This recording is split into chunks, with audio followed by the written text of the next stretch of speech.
एक बार की बात है, कानपुर नाम का एक गांव था। उस गांव से थोड़ी ही दूर एक जंगल था। वहां पीपल के पेड़ पर एक भूत रहता था, जो कि वहां से गुजरने वालों को मार देता था।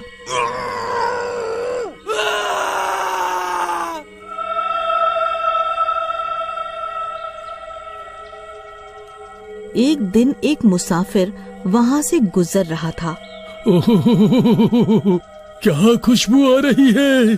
लगता है इस शिकारी को मारकर खाने में मुझे बहुत आनंद आएगा। और जैसे ही वो मुसाफिर वहां तक आता है, आओ, आओ, मुझे तुम्हारा ही इंतजार था। तुम कौन हो और मुझे मार कर तुम्हें क्या मिलेगा?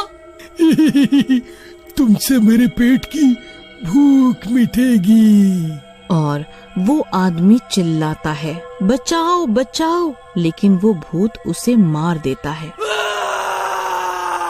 उसी गांव में मंगू नाम का एक नाई रहता है, जो उस गांव के सभी लोगों के बाल बनाता था। सभी गांव वाले भी अपने अपने बाल मंगू से ही बनवाते हैं। एक दिन जब उस मंगू नाई की दुकान का मालिश वाला तेल, वो और कुछ सामान खत्म हो जाता है, तो वो अपना सामान लेने शहर जाता है।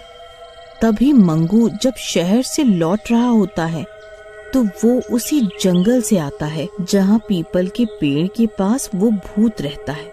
मंगू जब वहाँ पहुँचता है तो उसे बड़ी ही डरावनी डरावनी आवाजें आती हैं।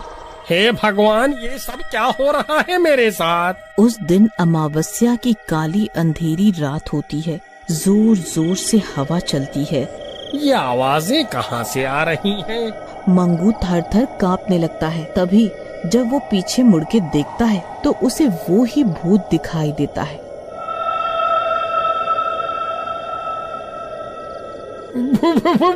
भूत, ये तो मुझे मार ही डालेगा।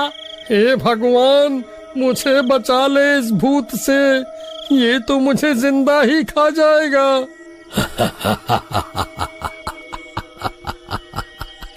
अरे अरे, आज एक और शिकारी।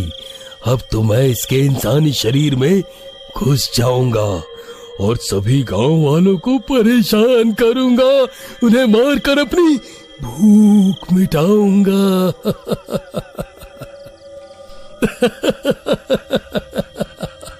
कितना मजा आएगा मुझे।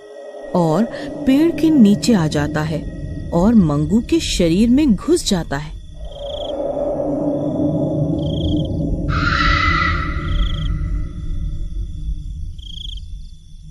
उसके बाद मंगू बेहोश हो जाता है और उसे सुबह जाके होश आता है।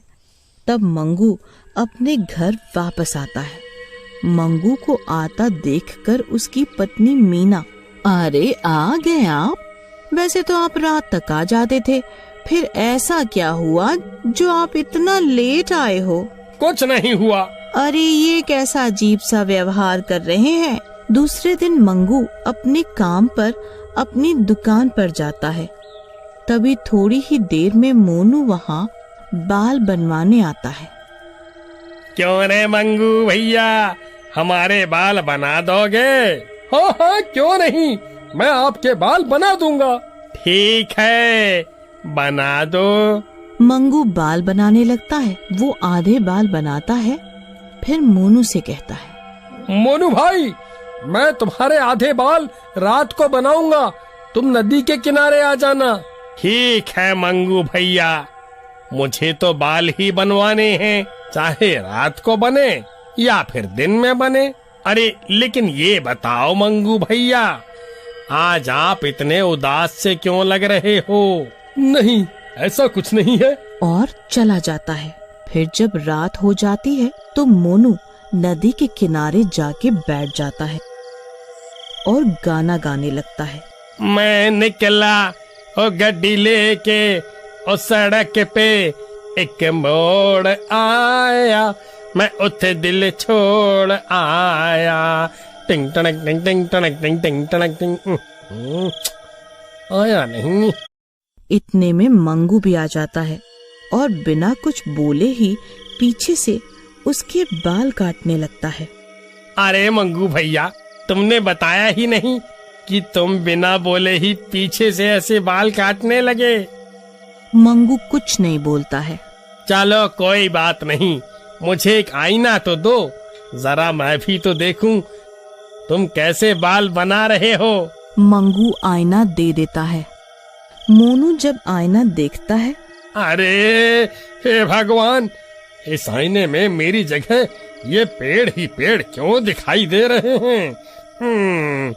और इस मंगू की शक्ल क्यों नहीं दिख रही है? आईने में शक्ल तो भूतों की नहीं दिखती। हे भगवान, बचाओ मुझे। और जैसे ही वो पीछे मुड़ता है, वो मंगू नाई भूत के रूप में आ जाता है और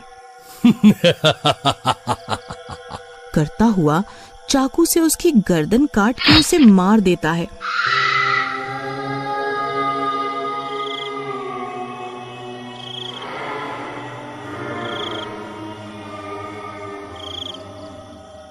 और फिर वो नाई बनकर घर वापस चला जाता है।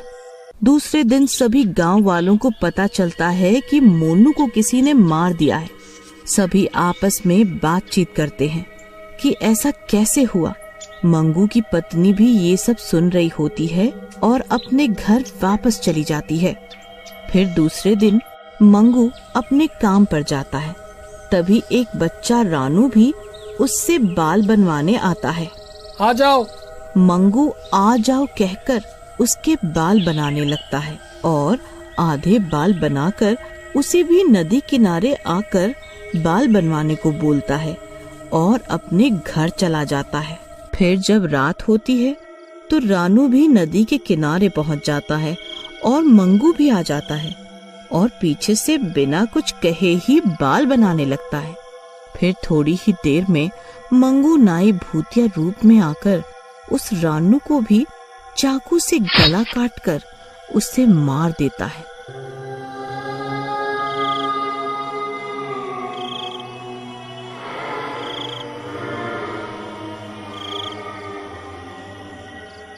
और घर चला जाता है। सुबह फिर से जब गांव वालों को पता चलता है कि वो लोग आपस में बातचीत करते हैं, तभी मंगू की पत्नी भी वहां आ जाती है। अरे कालू भैया, मुझे पता है कि ये सब किसने किया है। किसने किया है मीना भाभी ये सब?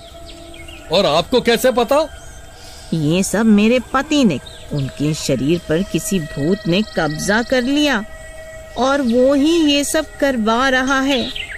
हे भगवान, मीना भाभी, ये तुम क्या कह रही हो? ऐसा कैसे हो सकता है? ऐसा ही है, मैंने कल देखा। ये रात को 2 बजे कहीं बाहर से आ रहे थे और कुछ दिनों से इनका व्यवहार भी बहुत अजीब है। ठीक है, आज मैं वहाँ जाऊंगा। फिर जब कल्लू भी उसी नदी के किनारे मंगू नाई से बाल बनवाने जाता है और जैसे ही मंगू उसे मारने के लिए भूतिया रूप में आता है, तभी वहाँ मौजूद मोती भी बाहर निकल जाता है और कहता है, हिम्मत है तो इस नाई के शरीर को छोड़कर अपने असली रूप में मेरे सामने आ।